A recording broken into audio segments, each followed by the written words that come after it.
Okay, so let's go ahead and start with number 28, which is Bokomu, soul forgiveness. Who is she? She is from the area of Bantu. For the Gombe Bantu, goddess Bokomu was the first woman.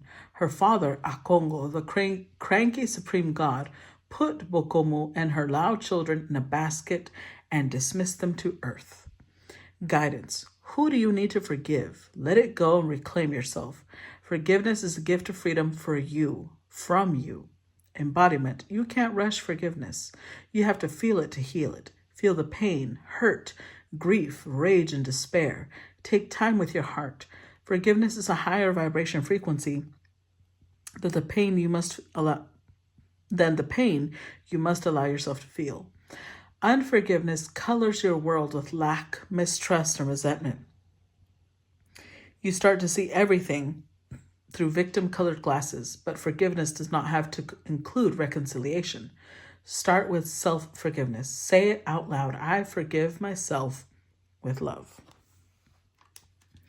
This is very interesting, right, when we're talking about colonialism, right? Because it's about understanding that you don't have to hate people of different ethnicities. You can understand where their ancestors were responsible for a lot and just, learn to guard yourself, but also not be paranoid that everything that they do is trying to take something from you, right? So let's see. Clarify soul forgiveness. Clarify soul forgiveness. It's that mix of innocent as a dove, but cautious as a snake. 4 of water. Clarify soul forgiveness. 2 of earth. And the 8 of fire. Ooh, Oba. And she is a feminine warrior. Okay. Nice. Let's see. Let's look at Oba. Okay, guys, these are a little longer because they're the Orishas, but, sorry. I hope you enjoy it. So she says, a little almost ethereal dancer's figure. She walks on rocks and water, and one can almost hear from far away martial music keeping a fast pace. In one hand, she holds a small sword like a machete, and in the other a shield covering part of her head. Her dress is reminiscent of armor where steel, gray, and pink colors prevail, the latter colors attributed to the Orisha. She was patroness of the river of the same name in Africa and was the first wife of Shango, his faithful companion, very jealous of her husband. There is a legend that Oba, wishing to keep his love and following Oshun's advice and instructions, although others say that Yansa was the advisor, cut off one of her ears, which is why that part of her face is covered by the shield, to prepare a soup that her husband liked very much, called karuru, with that special ingredient acting as a kind of ebo, or magic. Oh no. However, despite her advisor's prediction, when her husband came home and noticed that her head was covered by a white cloth, he was surprised and asked why, and at the same time he asked what were they going to eat. Oba seemed not to hear and went on with her chores. Shango sensed that something unusual was happening and tried to solve the enigma by himself. With a quick movement, he removed the headdress covering her head and saw that one of her ears was missing. Oba was then forced to tell him what had happened. He reacted angrily and with disgust, wherefore he vowed never again to live with her and went instead to live with Yansa. Interpreting this legend, we may see how the Yoruba have illustrated human behavior in a simple, practical way. Oba's self-mutilation would be a defacement of her happiness, closing her ears to what her reasoning and scale of values showed her, listening instead to the interested advice of a so-called friend. She wants to ingratiate herself to a certain extent to buy love in exchange for something appetizing and digestive, since the object used to attract is edible.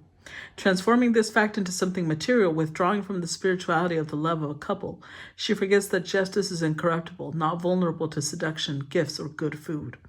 Oba is synchronized with St. Joan of Arc, St. Catherine, and Candlemas. So the meaning: a great fighting spirit and offering, passion and love without reflection, wife, lover, faithful girlfriend and companion, excellent housewife, a professional that works hard in her field and looks anxiously after others. So, before we move on, touching on that subject, this could mean forgiveness of people who have possibly, this is looking at both sides, right? So if you've been around people that you were really drawn to, you were so drawn to, you were willing to sacrifice pieces of yourself to try to keep this person around you. Are you blaming them for that? Or are you holding yourself accountable?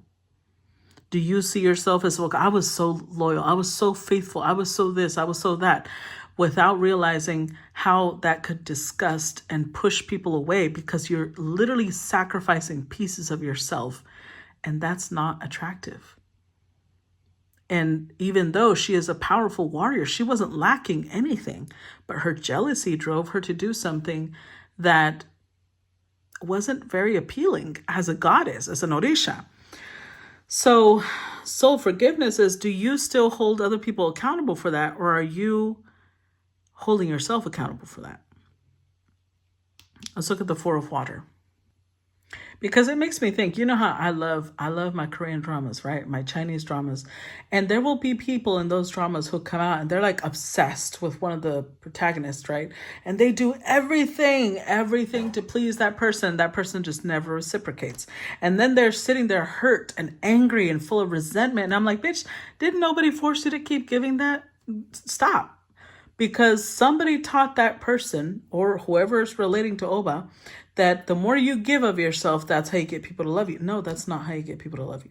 At least not healthy people. The only people you will attract with that are takers. The only people you will attract with that are predators, because they are looking for people who give to them. But when you want someone as powerful as an Orisha, which is Shango, he was a warrior, right? Ogun was a warrior. People like that. You're going to have to stand in your strength. You're going to have to be a powerful warrior. Do not start sacrificing pieces of yourself to try and make them happy, because that's going to disgust them. That's going to repel them. That's not what they're looking for. You're not on the same frequency as them. And repelling is, think of magnets, right? When magnets are, when there's a certain polarity, that's what I was looking for. When there's a certain polarity, it doesn't matter how hard you try to push, the magnets will repel. You would have to flip the polarity for them to attract, right?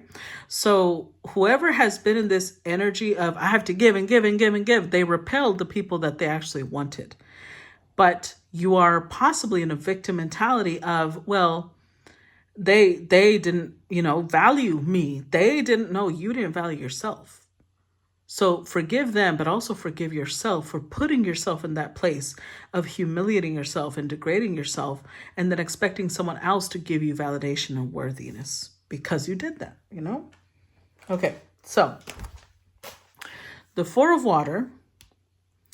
The African dipnoi is a fish with lungs that during drought shelters itself in the earth within a cocoon that becomes so hard that it is like a protective cuirass. A hole in the upper part of the cocoon allows the fish to breathe freely. It can remain in that state for almost 4 years and resume its usual life upon returning to water. There was a time when the rain stopped and even the deepest lakes dried. Time to think, to seclude oneself, to go deep into the human mind, to draw one's own conclusions, to solve paradigms and mysteries of life and death. But after that, be prepared to start again. Upright, abulia, dissatisfaction, fatigue, lack of happiness because of material loss. You should have taken advantage of bonanzas. Now, the only thing remaining to you is to wait for a new opportunity. Reject or refuse the help or collaboration of others. Think whether your fault lies in accepting what you should have rejected or in disregarding opportunities. So when someone is showing you that you giving to them is not enough, why would you continue to accept that treatment? Why would you continue accepting that level of commitment? I'm going to give you an example. I want you to imagine that you are a very highly decorated chef, okay? And you are so excited because of your qualifications that you accept an offer from a really high status restaurant. Because you know that maybe a lot of celebrities go to this restaurant, a lot of high profile clients go to this fancy place, and you expect to get paid really well. But when you show up, little by little, year after year, they kind of start reducing your pay and reducing your pay, but you refuse to let go because you like the status associated with this place. You like having the title of being the head chef at this place. After several years, your resentment is going to keep building, but who are you really angry at? Are you angry at people who are selfish and greedy and will take any opportunity to rip other people off, or are you angry at yourself for allowing yourself to be in that position? Because you can leave at any time. But you have to hold yourself accountable. Victim mentality means disempowered mentality. I can tell you I've been a victim at some point in my life, but that does not define who I am. I am not a victim. Like, that's not a part of my identity.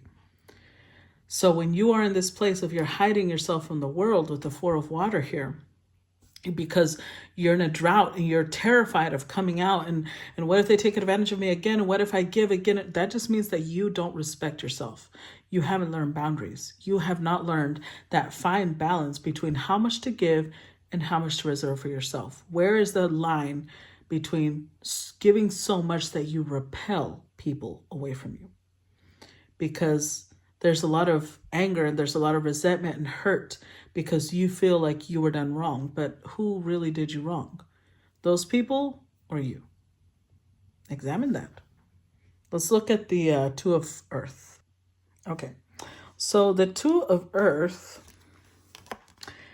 it says, the natives of the region in West Africa said that the creature was, it's because it's describing a passage from a book, was a miku. It is believed that this animal eats no meat, but only fruits and herbs. Another zoologist, Dr. Bernard Webelmans, cited the above experience in On the Track of Unknown Animals, where he praises naturalist Sanderson for all his work. According to the scientific support given to this theory, this animal may actually exist. I should probably read the passage. Something huge emerged in front of us, turning the water into a sherry-colored foam, and sank while roaring. That bright black thing was the head of an animal smaller to an enormous seal, though larger in width and height. To me, it seemed like an adult hippopotamus in its head. I've got the impression that we left that place at supersonic speed. Okay, so that's the animal they're talking about. According to the scientific support given to this theory, this animal may actually exist, since Africa is a land of mystery and at the same time a land of contradictions and dichotomies, as in this card.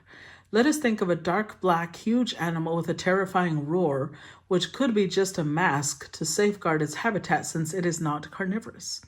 Obviously, it could be inferred that it is an amphibian that may sleep in the water or on the land. It frightens away prospective enemies as if protecting its territory in a persevering and responsible way that evidently has allowed it to survive.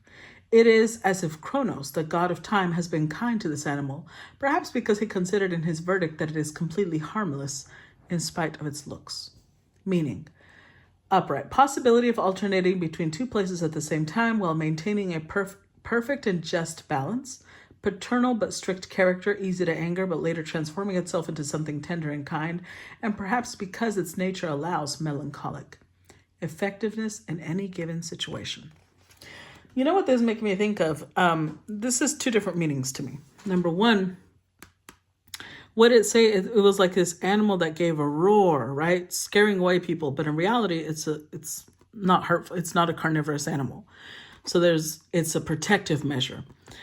When we're looking at what we're reading here, some of you put on a front. Y'all put on this face of I'm dangerous, and you do things to scare people away because you still don't know how to protect yourself.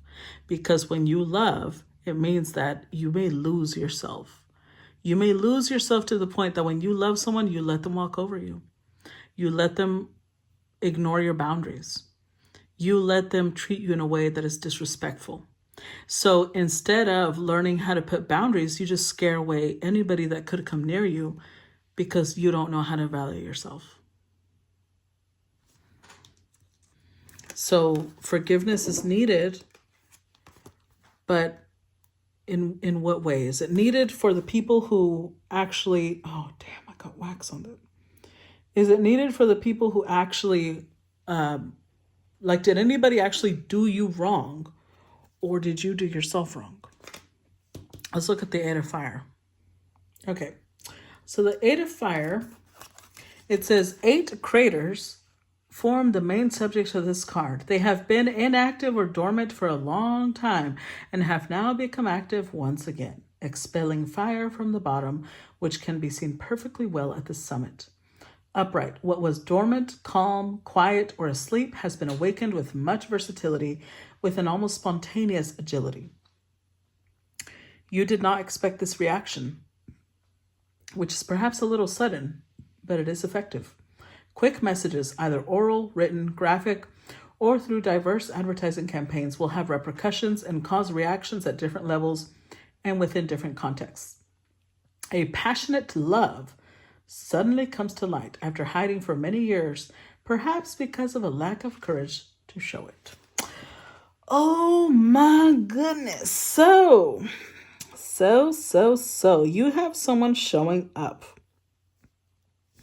Possibly someone in a very protective energy. Could be someone who is tall, dark, and handsome, or it could be somebody who just actually comes from a very different ancestry than you do. Either way, there's somebody who hasn't really told you how they feel, but you're being given a warning. Like, have you forgiven yourself and other people for what they've done to you? Or are you still in a place of seeing yourself as a victim, seeing yourself as somebody who wasn't appreciated, somebody who wasn't loved enough, somebody who nobody fought for you? You were the one that had to, out here scaring people away because you're, which one are you? Where are you at? Think about it, okay? Because I think whoever it is that's coming towards you has a lot of feelings for you. It's going to feel like very powerful, very passionate. Okay, let's go to number 2, Mawalisa, cosmic power. Okay, so this one is from Benin. Mawu Lisa is the force of Mother Goddess. Mawu is the moon, the divine feminine. Lisa is the sun, the divine masculine. They came together during a phone eclipse to create a cosmic power. Her guidance: you are in the right place. Release the fear of your power. You are sacred. You are magic. Now that you know this, you can no longer pretend not to. Embodiment: rise up into your magnificence. Love and accept yourself fully to unlock everything you seek. Stop pretending to be less than you are. Your real power has nothing to do with external gains. Cosmic power cannot be destroyed or lost. You are created by the same force that birthed the sun and the moon. Wow. Ooh, I love that message. Hell yeah. Let's see. Clarify cosmic power. Message from air, and it shows a fairy. Okay, clarify cosmic power. Message from fire. Ooh, okay. The moon. With Eshu. Ooh, bitch. Over here we had the female Eshu, now we have Eshu himself. Look, just on the side note, this person's gonna be hung, okay? Let's look at Eshu first. Okay, so Eshu. This is one of the aspects that Elewa, Eleba, or Elebara may adopt. Many think that Eshu is one of the Elewa's 21 archetypes. His dwelling is located at the crossing of 4 roads which must be open without cul-de-sacs in the 4 directions for at least 7 blocks. He is the Lord of the Roads, who carefully and cautiously listens and attends to our requests and brings them to the high Orishas, for whom he is the spokesman. By performing this important task, he reaches a spiritual light, covering the direst needs or human wants. I have observed many festivities of Eshu in Brazil, Argentina, Paraguay, and Uruguay, most of them celebrated on August 24th, St. Bartholomew's Day, according to the saint's perpetual calendar, which have been very beautiful because of their colors and gaiety. To the rhythm of atabaques, whoever wants to consult him, since he knows to perfection human psychology and major human issues, may do so without any difficulty. Presents, gifts, and offerings are usually brought, consisting of alcoholic beverages cachaca, brandy, aguardiente, uncured rum, whiskey, tobacco, cigars, Havanas, etc. Many syncretize him with St. Michael the Archangel and others with St. Peter, the custodian of the keys of paradise, because Eshu has the keys to access different psychic roads. His specialty is to open up pathways with regard to work, professional career, or means of living. Without him, nothing can be started in the spiritual field because he is the mediator between men and the Orishas. And, as a very well-known song dedicated to him says, without Eshu, nothing can be done. While I was conducting some research in the United States, I had the opportunity of receiving spiritual guidance and advice from Eshu. Some months after the consultation with him, I corroborated the accuracy of his descriptions concerning the circumstances that a relative of mine was going through. So, it says, he is seen walking through a crossroads, which is describing the card now, smoking his typical cigar, which he smokes and de-smokes at the same time. He spiritually cleans and or releases the energy of those who resort to him, while holding a bottle of his beverage in his right hand and on the other a trident, a symbol of the present age, the age of Pisces, in which Neptune, its governing planet, with his symbol in the form of a trident, represents man with his arms outstretched towards heaven, imploring or requesting help and protection. In one of the above-mentioned opportunities, I asked him, what is the meaning of that trident? He answered with his peculiar sense of humor. What do you think I use, my son, to lift human garbage, carry on in man's coarse passions, to push away difficulties in his path, to fight against the adversities of evil in all its expressions? That answer left me astonished and speechless, but allowed me to understand a bit more the magnitude of his mission. He is accompanied by a black cat, which, according to the way of cats, is the animal most commonly seen on street corners at sunset. Let us remember that cats are very psychic animals. Popular imagery has imbued them with a treacherous or malevolent character, which is very unfair for an animal. The fact is that cats are personal, intuitive, independent creatures that are ready to defend themselves against gratuitous attacks, and as already stated, are gifted with paranormal faculties.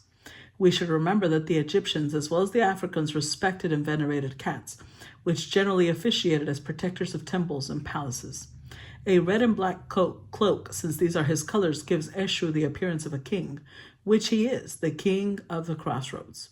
The landscape reminds me of the Bay of All Saints, a city in Brazil where love and magic are one and the same, where the sun is sunnier and the moon seems to look larger than anywhere else in the world. Those wishing to learn about this place without actually traveling there should read Bahia by Jorge Amado, a famous Brazilian writer, which depicts it in its smallest details, its customs, its folklores and belief, its typical food, etc. Eshu has a deep and profound psychology, and since he is in close contact with humanity, works in our same astral plane. Therefore, he has retained some human habits, explaining the alcohol and tobacco, which are used as magnetic elements to keep him inside the medium's body. My curiosity also led me to ask him on one occasion why he needed to drink and smoke. The answer was that by drinking and smoking, he intoxicated his senses, metaphorically speaking, in order to remain in our astral lowland and be more aware of his work. I also verified that those who incorporate him change the tone, coloration, and timbre of their voice, and sometimes its intensity, but there is no trace of tobacco or alcohol in their breath, and they are not at all dizzy. Rather, they are completely sober. His is a virile, almost phallic energy. Many African representations made of mud or carved wood, generally ebony, show his characteristic, as in the energy, represents the innate reproductive energy of a man. It should be clarified that this does not imply that the medium incorporating him will mediumistically receive any type of sexual information, need, or tendency, since the symbology only refers to the life-giving ability of the human race.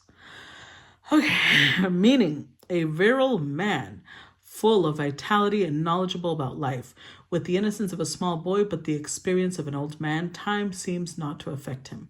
His energy is constant. He works untiringly and persistently as he tries to attain his goals.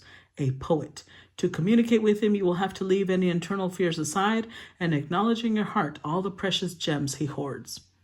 The card has a loyal and faithful personality, a good companion, partner, or friend that will help you along the path you have started. The card governs the male genital organs. That's why I said he's going to be hung. This is a card with high psychic content and may warn you about any danger or imbalance in this field. Written in oral communication, fraternity, association, or lodge. Fraternal and community feeling. Abandonment of material things in favor of spiritual things. So, sun and moon coming together, huh? I have a feeling that this could be an astrological placement, as in, if you are like an Aries sun, this person will be an Aries moon, or vice versa. If you are like a Gemini moon, this person will be a Gemini sun. It'll feel like this cosmic connection. But this is a very powerful male. In fact, they may be somebody who's very connected to their ancestry. They may be somebody who's very talented in the magical world, which would create some fear. If you feel like they're even more talented than you are, you may start being afraid of like, oh, I hope they don't start doing the thing. Don't start letting your fears and doubts take over. So let's go ahead and read first the message from air. And you know what? To cut it down on time, because I cannot, there's so much reading. I'll have read the whole fucking book. We're just going to look at the meaning. So upright, it's talking about stick to what you have agreed and do not let yourself down. You have the inspiration and protection necessary to finish your work, creation, project, task, or procedure. Negative things will disappear and your capacity will be seen. Tune up your senses and train yourself more intensively because there will be great prospects for you. So whoever this person is that's coming in, they are going to help you. Now, keep in mind, so far we've seen seduction, we've seen help, but we haven't seen like an actual relationship. Keep that in mind, okay? Keep in mind the fact that nowhere here is this saying that this is going to be your person.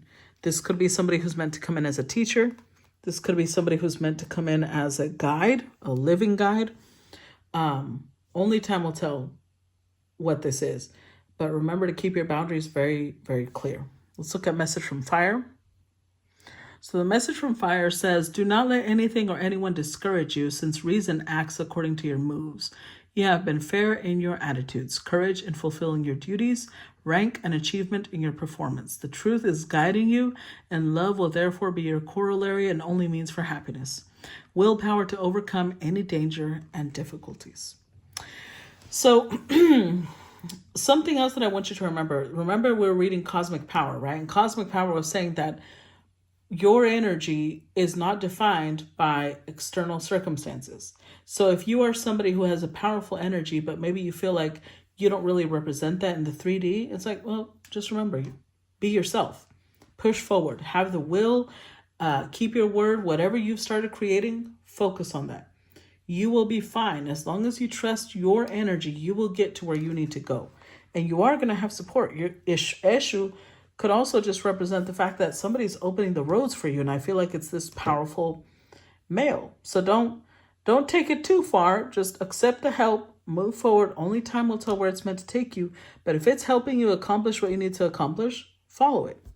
Now, let's look at the meaning of the moon.